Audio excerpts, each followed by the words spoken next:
Hey everyone, Lucas here, and it's good to see you all.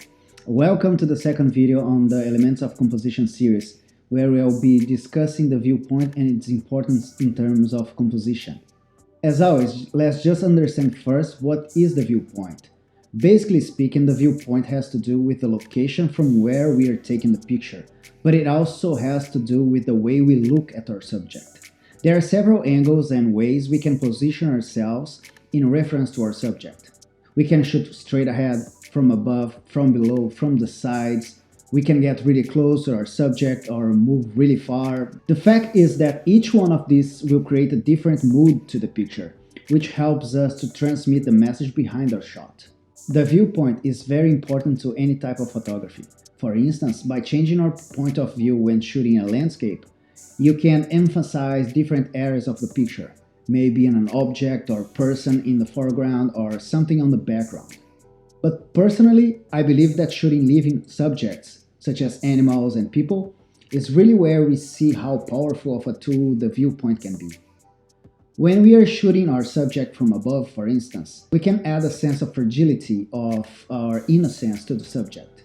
We can also use it to create a feeling that our subject is feeling down, defeated, or unprotected, or even to establish a relationship of superiority between the viewer and the subject.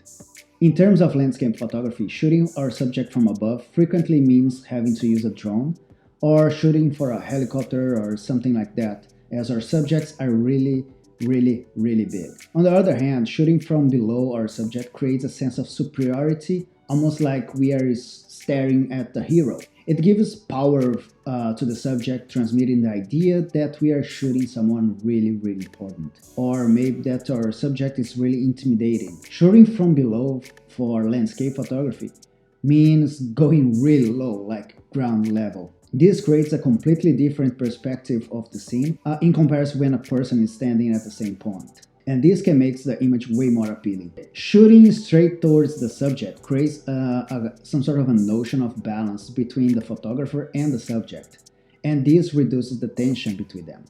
This point of view can create an eye contact between the viewer and the subject, it being a person or an animal. This connection, however, can also be used to create tension between the subject and the viewer, but it depends a lot on the expression in our subject's face.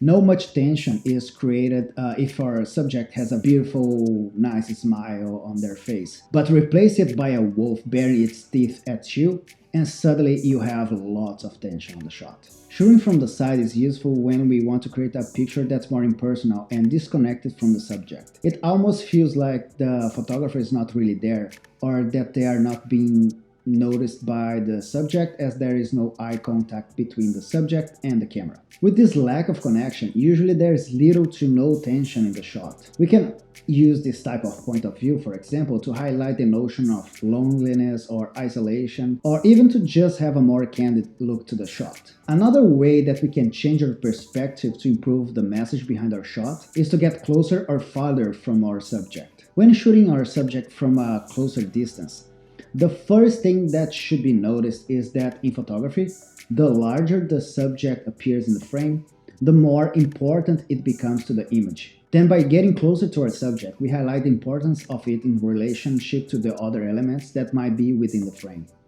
Another point is that when we're shooting a close-up from our subject, we can create a stronger relationship between the viewer and the subject. It is almost as if the viewer knows the subject. However, it will depend on other factors as well, such as if there is eye contact or not, for example.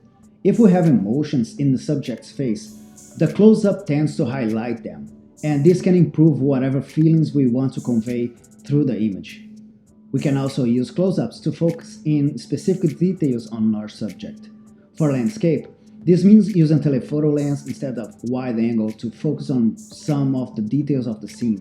If the subject is in the foreground, then you can move closer to it, and by using a wide lens, we can not only focus more on it, but we can make it really big in comparison to objects that might be in the background. And by doing so, we highlight the importance of the subject to the shot. Shooting from far away can highlight the notion of isolation, since we create a distance from the viewer and the subject. It also incorporates more of the environment of where our subject is, which gives way more context to the shot. Street and environment portraits benefit a lot from this, but this is really helpful for landscape photography as well, mainly when we want to show the scale of some features on the scene. As you can see, there are quite a few different ways to position yourself and your camera to take the shot, and this is something that can really impact the final result of the image. You can also combine some of these viewpoints to improve even more the overall picture. So you should not be afraid to combine two or more of these points of view in one single image. My last advice, just be creative, keep trying, and always evaluate your own work so you can learn from these trials.